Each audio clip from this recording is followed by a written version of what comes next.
Hi everyone, welcome to ELI, the place where you get your daily dose of inspiration for entrepreneurship. And today we have with us Mr. Manav Kapur, who is the executive director at Steelbird International, which is a reputable name in the automobile and automotive components manufacturing industry. Hi Manav, welcome to ELI. Thank you, Priya. Thank you for having me over here. I would request you to introduce yourself to our audience. Sure. So, Priya, I'm unlike your regular guest. I'm not the first generation entrepreneur. I'm a second generation entrepreneur. So was a family business which was there, and I'm the second generation who's taking the lead now on the company.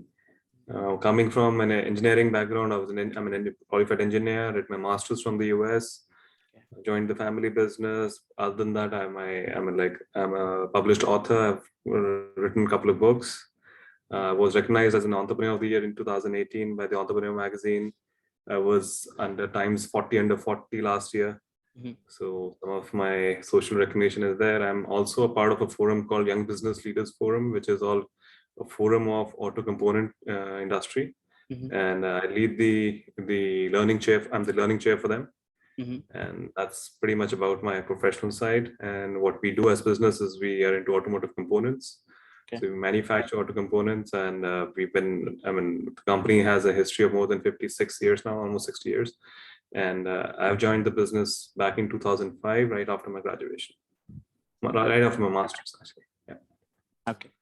Uh, I know Steelbird is a well-known brand, and probably most of our listeners would have used the components manufactured by Steelbird, or at least a helmet they would have purchased from Steelbird. But would like to hear from you. How would you define Steelbird, and tell us in very detailed way what all things the Steelbird do? Okay. So, I can tell you what, so a major chunk of the people would know Steelbird for our product, which is very consumer facing. That's the helmet. Hmm. But there's an equally big side for the component space as well, which Okay. is not very much popular with the component, people in the industry would definitely know it, but consumers would not really know about it because this is not a product which they buy on their own. So Hmm. we started as a filter manufacturing company back in 1964, and we started rubber in 1980s and helmets in 80s as well. Hmm. So that's where the core of the product business was. And when I joined business, that was kind of like a really small size of the business, though it was the initial founding product.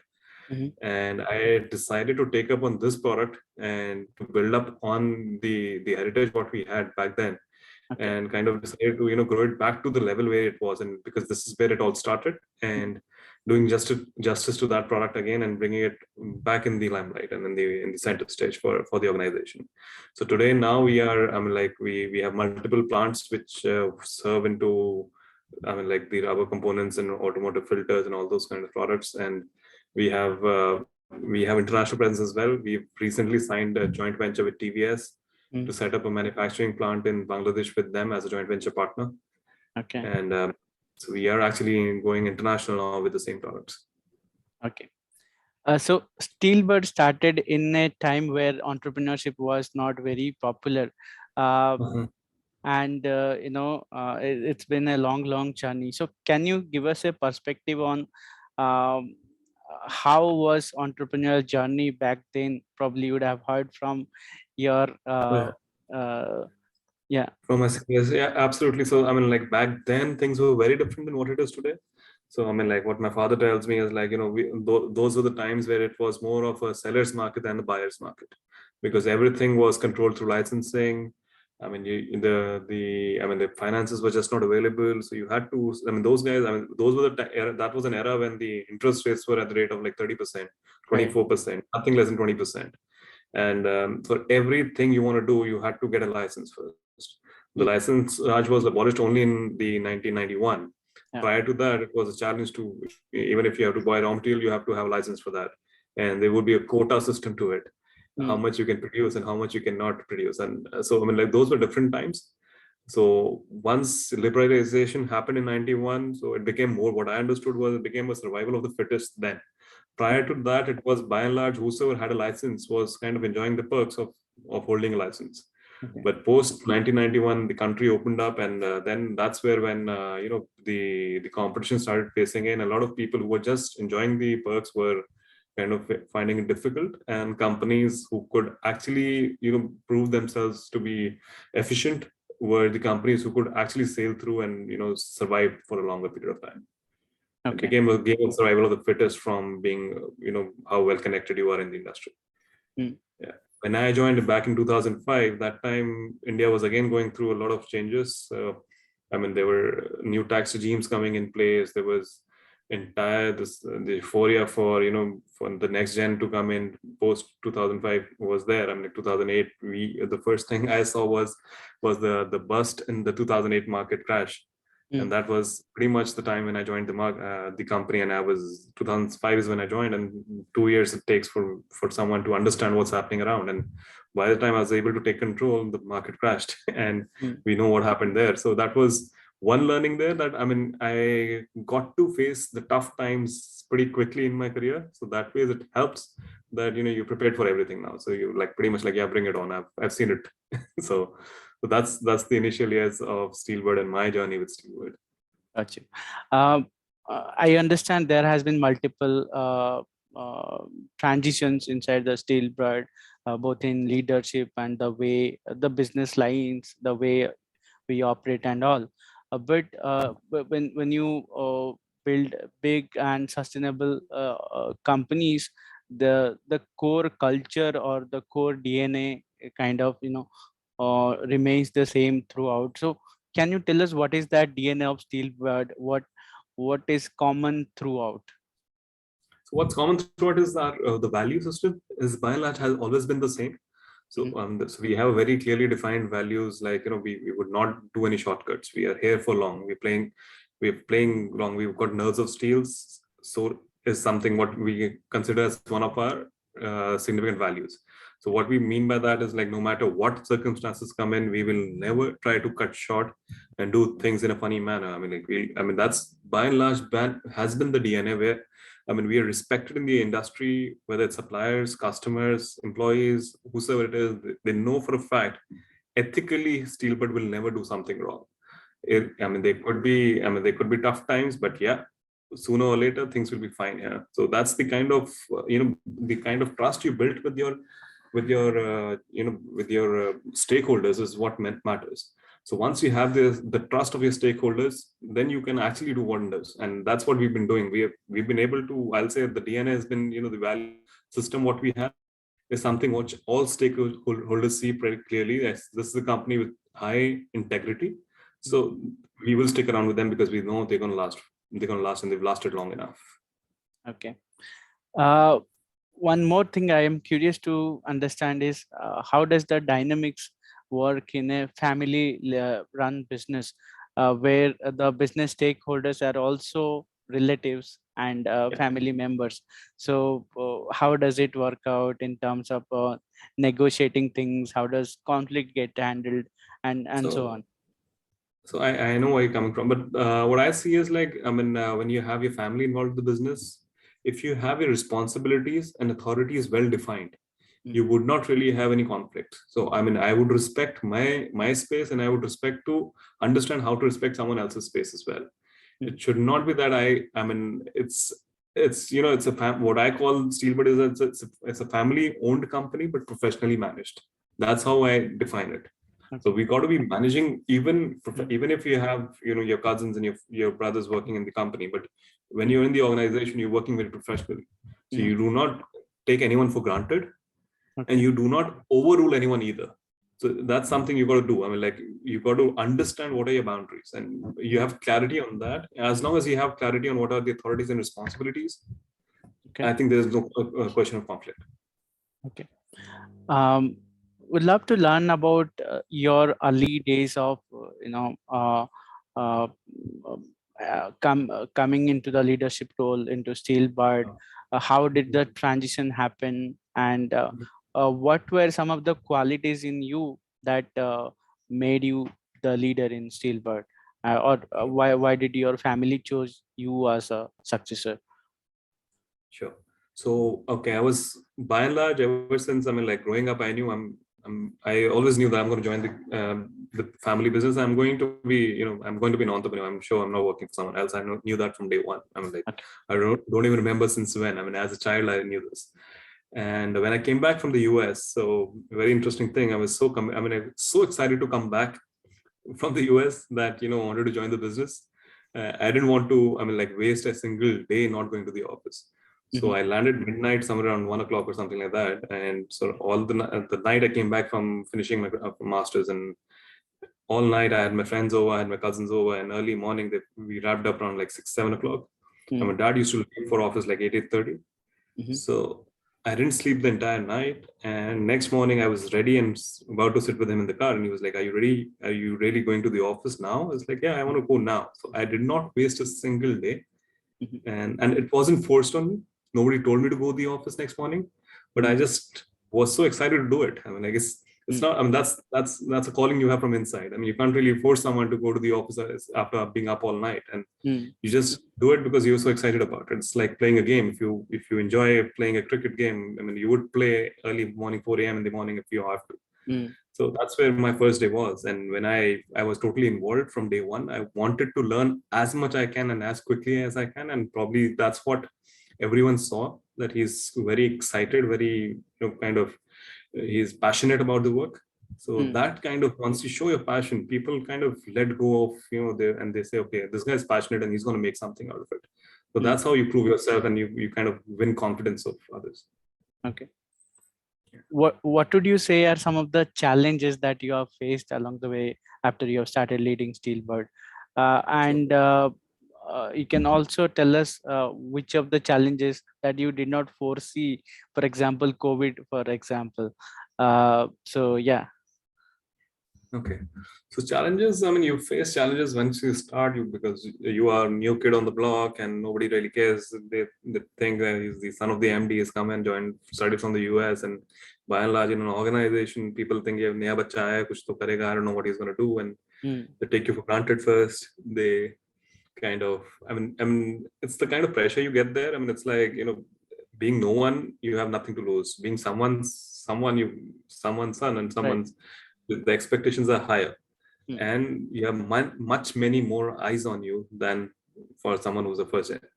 So the Mhm. pressure builds up on you, that okay, everyone's watching me, what am I doing and how am I behaving and am I delivering or not. And as I mentioned, like right after the first 2 years of my training, Mm. like when I was pretty much on the job training I was doing, and that's where the market started going down.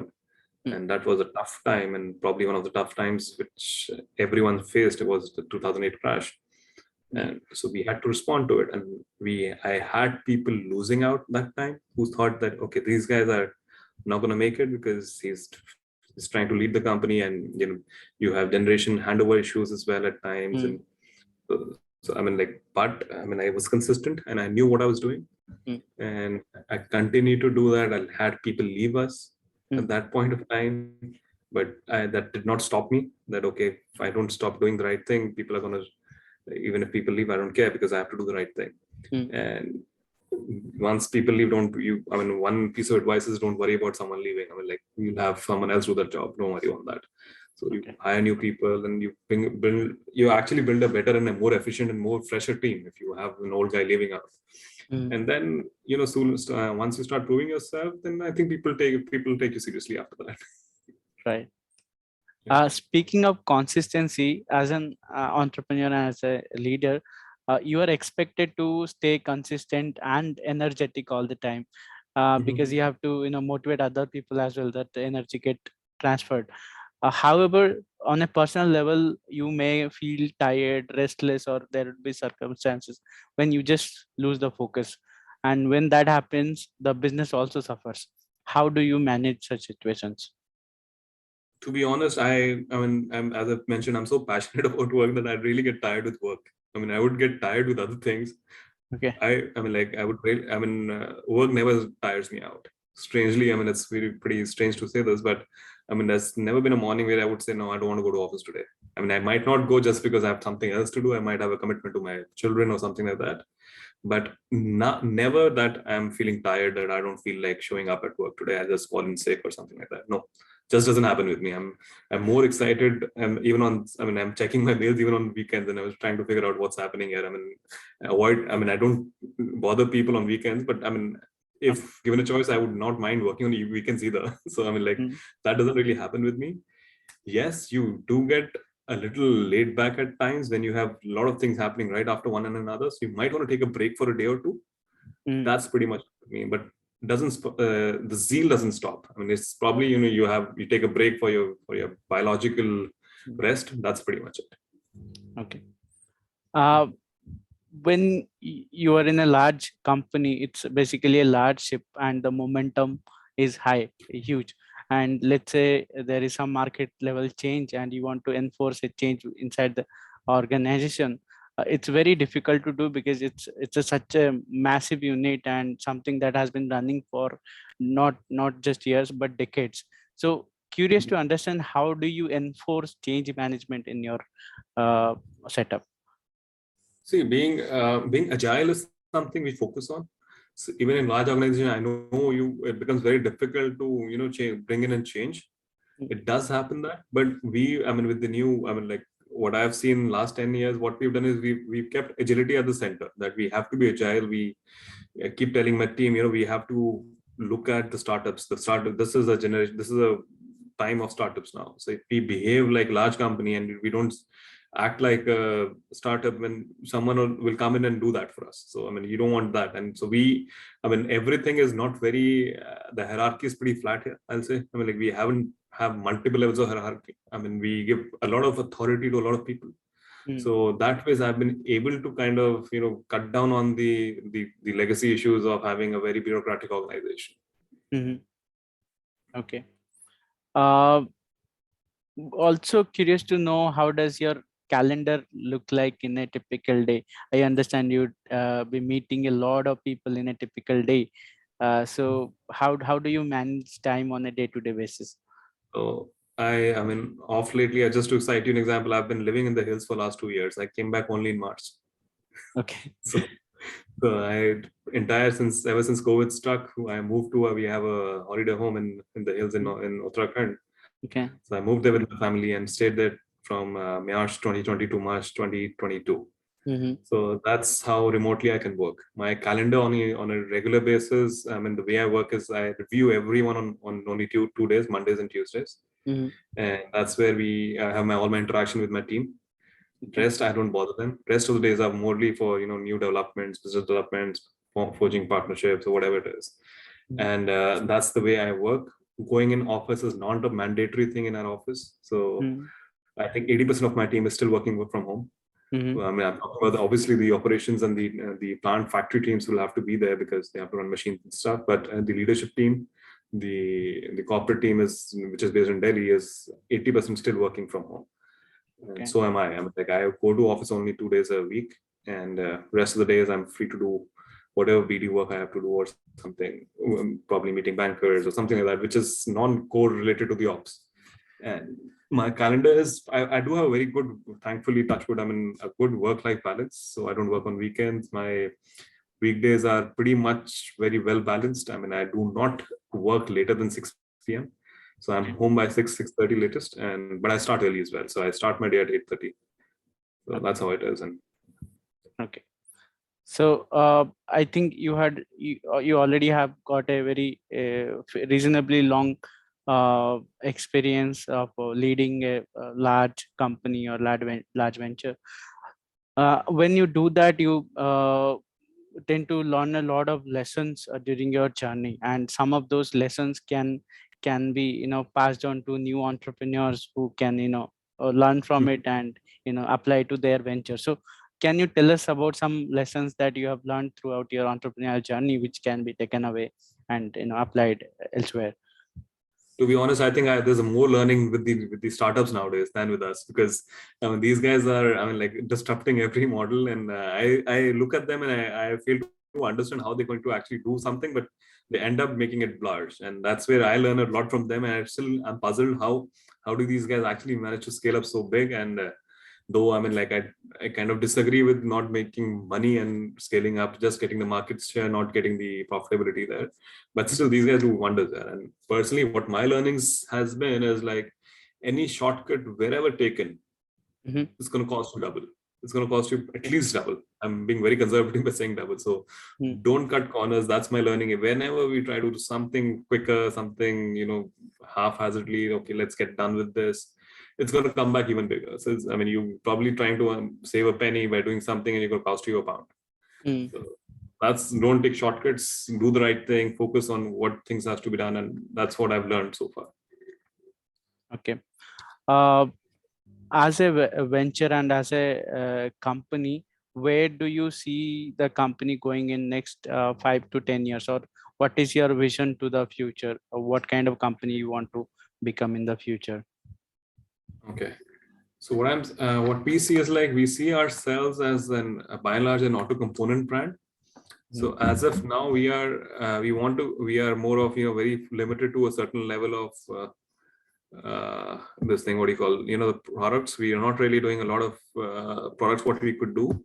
So as a long-term vision, what we have is to become a brand which is popular which is synonymous with auto components instead of being synonymous with a particular product.